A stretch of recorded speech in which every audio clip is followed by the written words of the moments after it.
Olá, sejam muito bem-vindos ao compartilhamento da Bhagavad Gita, a Ciência Suprema, a Canção do Supremo. Hoje vamos dar continuidade ao capítulo 10, às opulências do Absoluto.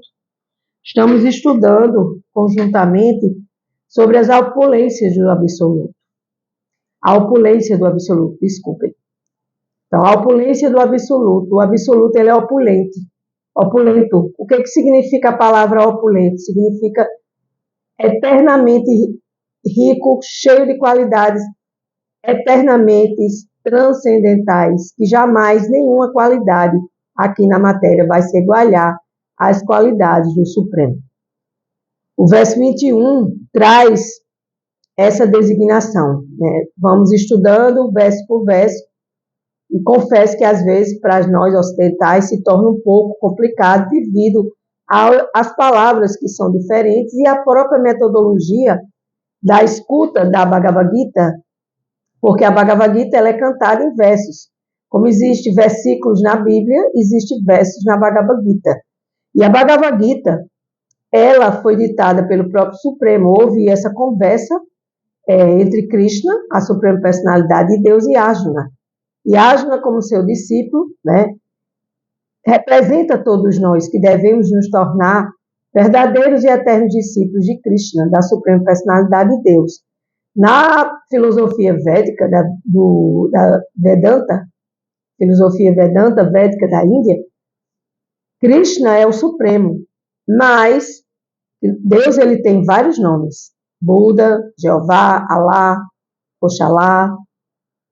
Eu chamo de Krishna porque eu venho estudando a filosofia védica há 1 ano e meio e Deus ele é atraente, ele me atrai o tempo inteiro. E eu, com essa consciência de Deus, eu preciso buscar esse entendimento que eu sou uma alma e não um corpo e que eu estou aqui para servir a Deus e conhecer Deus. E buscar Deus todos os dias da minha vida, todas as horas. Ou seja, enquanto olhos abertos eu tiver, eu estou oferecendo minha vida a Deus e trabalhando para Deus em serviço devocional. O que é serviço devocional? É você oferecer tudo que você faz, tudo que você come, tudo que você dá primeiramente para Deus, porque afinal tudo pertence a Deus. Nós não temos nada aqui, nós não temos o corpo que foi criado por Deus, nós não temos a alma que foi criada por Deus. Todas as coisas materiais, quando a gente morrer, falecer, nós não vamos levar nada, mas nós vamos levar o nosso amor no nosso coração e todo esse amor que nós viemos adotando como estilo de vida, essa bondade como estilo de vida, que é outro trabalho que eu compartilho no YouTube, no Easy Espiritualidade, no canal Simples e Fácil de Espiritualidade. E lá no Easy Espiritualidade tem a bondade como estilo de vida, que é o trabalho que eu estou desenvolvendo, que é compartilhar a leitura meditativa do livro Por que Escolher a Bondade e Ter a Bondade como Estilo de Vida. Por quê? Porque Deus é a própria bondade, né? Então aqui a Bhagavad Gita traz esse conhecimento da opulência do Absoluto para que nós, almas condicionadas em corpos materiais, possamos aprender sobre a nossa essência, sobre a própria essência nossa, que é viver aqui nesse planeta Terra para ter essa consciência que eu sou uma alma e não sou um corpo, e que eu estou aqui para servir a Deus e conhecer Deus, porque Deus também é uma pessoa. Então, se eu amo Deus, eu tenho que conhecer Deus. Então, a Bhagavad Gita, ela traz essa canção em versos, são 18 capítulos, 600 versos, e foi traduzida para várias línguas, né, através do trabalho de um devoto puro, né, a sua divina graça Prabhupada, que fundou a Sociedade Internacional para a Consciência de Krishna em Nova York, nos Estados Unidos, e hoje ela está presente em todo o mundo, inclusive aqui em João Pessoa tem. Os devotos de Krishna que se reúnem para cantar Mahamantra, para comer praçada. O que é praçada? A praçada é o alimento que você cozinha e oferece a Deus, canta o mantra e você come a comida numa alimentação mais leve, mais espiritual, sem animal, né? Sem carne animal. Você come uma alimentação leve que vai deixar você leve, né? Porque carne vermelha, branca, o que seja, não traz saúde. Hoje em dia, a medicina já diz que a carne, ela, em certos aspectos, ela promove alguns problemas de câncer e por aí se vai.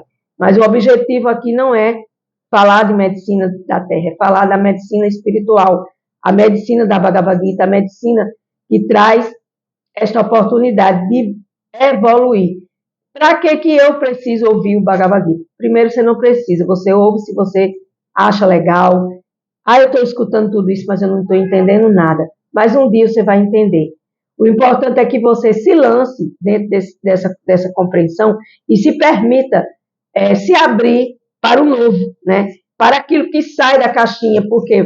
Porque nós aqui no Ocidente, nós estamos conjecturados, confinados à religião, né? E só aprendemos aquilo e nada mais, e isso é limitação. Então, por essa razão, eu busquei essa compreensão da Bhagavad Gita, né? Estou nessa compreensão da Bhagavad Gita, né?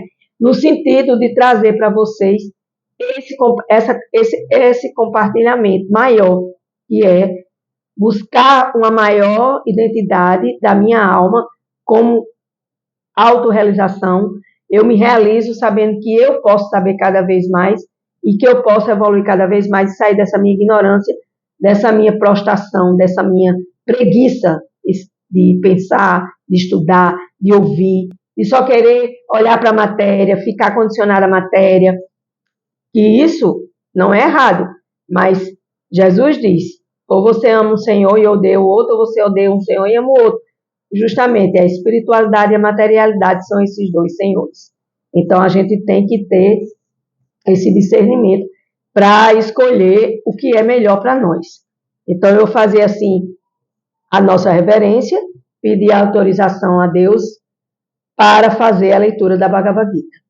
Shri Guru Pranama. Om Agyana Timiranda Jana Jana Salakaya Kakshu Milita Yena Tasmai Shri Guruve Namaha. Om. Embora eu tenha nascido na mais escura região da ignorância, este mundo material, meu mestre espiritual abriu meus olhos com a luz da tocha do conhecimento. Então, a luz da tocha do conhecimento é justamente as escrituras védicas. A escritura da Bhagavad Gita é a luz da tocha do conhecimento que vai me tirar da ignorância. A tal mestre espiritual ofereço minhas respeitosas reverências.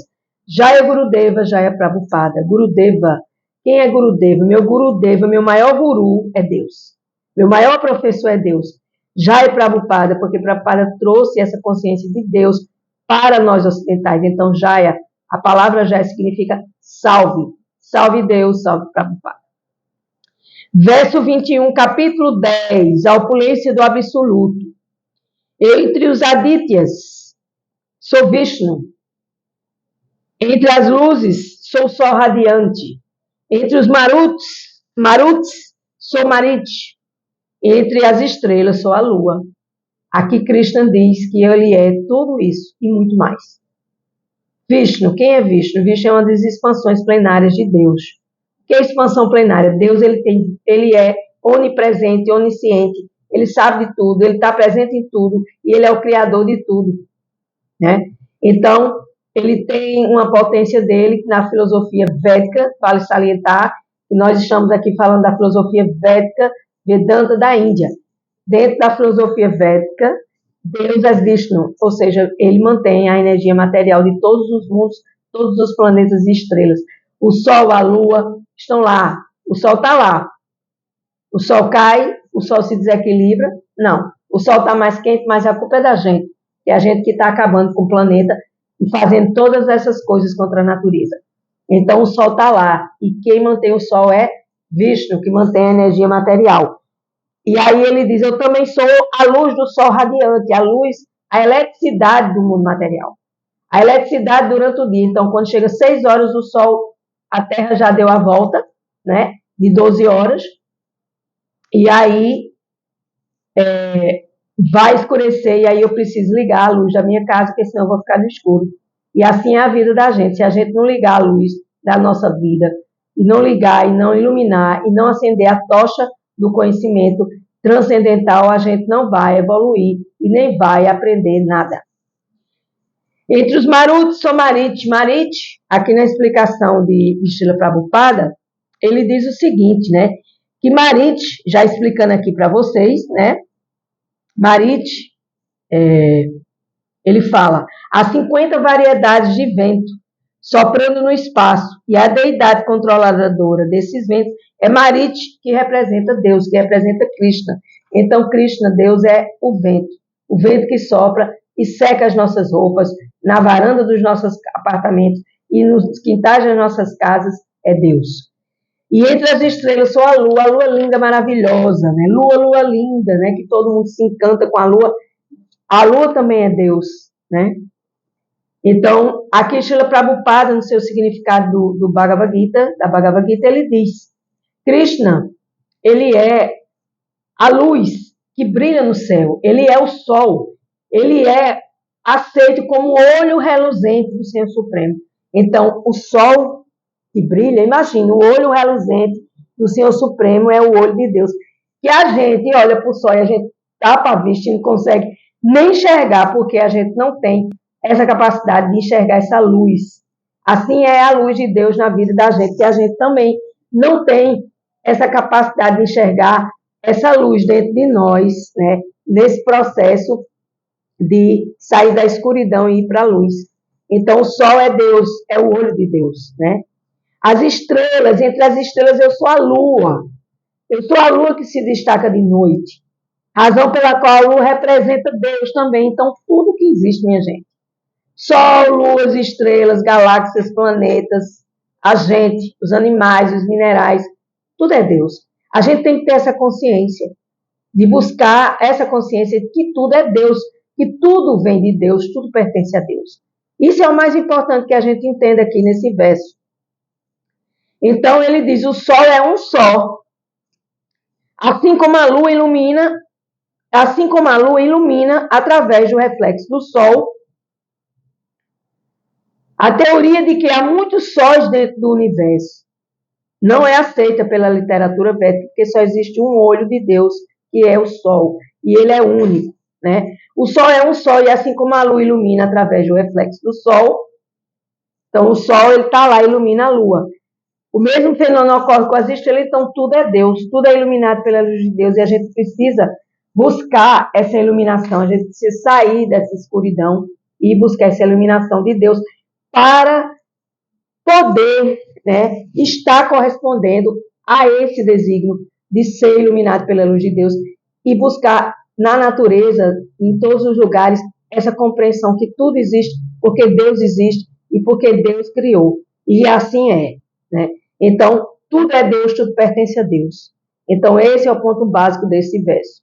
Verso 22, dos Vedas sou o Samaveda, que é um tipo de Veda, porque na filosofia Vedanta, dos Vedas, que é o estudo assim, bastante aprofundado, precisa estudar bastante, e eu ainda sou uma formiguinha de açúcar dentro desse processo de estudo da filosofia védica. Então, existem 4 Vedas, né? E ele diz, dos Vedas sou o Samaveda, aquele que dá a origem dos Vedas, porque Deus é a origem de tudo, de todas as filosofias, de todas as escrituras sagradas, é Deus. Dos semideuses sou Indra. Então, existe, assim como o presidente tem seus ministros e seus ministérios, Deus também tem seus semideuses, que tem seus departamentos específicos. E o rei dos céus, né, que é chamado de Indra, né, Senhor Indra, ele coordena todos os céus espirituais, todos os céus que existem, céu de céu, céus no plural, todos os céus que existem. Então, o Senhor Indra é o rei dos céus e também é uma expansão de Deus também, né? Dos sentidos só a mente, a minha mente que está presente no meu corpo fluídico, no meu corpo não material, mas no meu plano mental, eu existo. Existe a mente, então Deus está na minha mente, então eu preciso ter essa consciência de Deus, que Deus está na minha mente e eu preciso pensar em Deus, porque eu penso, sinto e ajo. Então, meus pensamentos, sentimentos e emoções devem partir de uma mente voltada para Deus, né? Eu sou a força vital, a consciência dos seres vivos. Então, nós, seres humanos, nós temos consciência. Então, nós temos essa consciência de Deus. Nós precisamos estarmos atentos a esse fato, que nós somos parte integrante do Senhor Supremo, né? E dentro dessa possibilidade, nós estamos aqui para exercer a nossa função. E não achar que eu sou o corpo. E aí eu vou amar o meu corpo, vangloriar o meu corpo e dentro desse processo, eu vou esquecer quem eu sou e o que eu vim fazer aqui. Então eu preciso aprender através das leituras sagradas do Bhagavad Gita, eu preciso aprender que eu, como alma, eu preciso servir a Deus, porque a função da alma é servir a Deus. Deus é meu pai, eu sou sua filha, o filho, e eu preciso servir ao pai. Então, eu tenho que ter essa consciência de Deus, eu tenho que buscar essa consciência de Deus diariamente na minha vida, instalar ela e praticar ela. Aí, Prabhupada, que traduz aqui, né, o significado, ele diz, entre a matéria e o espírito, não há diferença entre a matéria e o espírito. Matéria é uma coisa, o espírito é outra. A matéria não tem consciência, como a entidade viva, né? O que é matéria não tem consciência. E como a entidade viva, razão pela qual tem a consciência, ela é eterna. Então, a consciência ela é eterna. Então, a minha consciência eu vou trabalhar eternamente para que ela esteja conectada, plugada na consciência de Deus, na consciência suprema, na consciência universal. Né? Verso 23, para terminar. De todos os Rudras, sou o Senhor Shiva. Senhor Shiva, ele é também uma das expansões de Deus. Ele aniquila tudo aquilo que precisa ser aniquilado. Está precisando aniquilar, o Senhor Shiva vai lá com a sua potência divina e aniquila, né? Dos Yakshas e Rakshas, sou o Senhor das riquezas. Deus é riqueza, é opulento. Aqui mesmo é a opulência do absoluto. Né? Existem 6 tipos de opulência. Deus é força, fama, riqueza, beleza, conhecimento e renúncia. São as 6 principais. Mas Deus é opulento, ele é eternamente opulento. Então, eu ficaria aqui falando e não terminaria a lista de opulências de Deus. Então, Deus é o Senhor da riqueza, chamada de Kuvera na filosofia Vedanta. Dos vasos sou o fogo, Deus é o fogo que purifica. O Agni, o fogo do estômago que digere as comidas, é Deus. Das montanhas sou o Monte Meru. Então, as montanhas que existem, as montanhas famosas, Meru na Índia, no Japão tem o Monte Fuji. Essas montanhas fantásticas, essas montanhas que trazem essa beleza fenomenal. Os Himalaias, que eu tive a oportunidade de conhecer uma parte dos Himalaias o ano passado, em 2023, é Deus. Eu olhei para essas montanhas e disse, eu vejo Deus aqui nessas montanhas. Então, a gente tem que ter essa sensibilidade de buscar esse conhecimento para que a gente possa, nós estarmos agregados a esse conhecimento transcendental, que é esse conhecimento de Deus, né? O Senhor Supremo, Rei do Universo, diretor universal de tudo que acontece, né?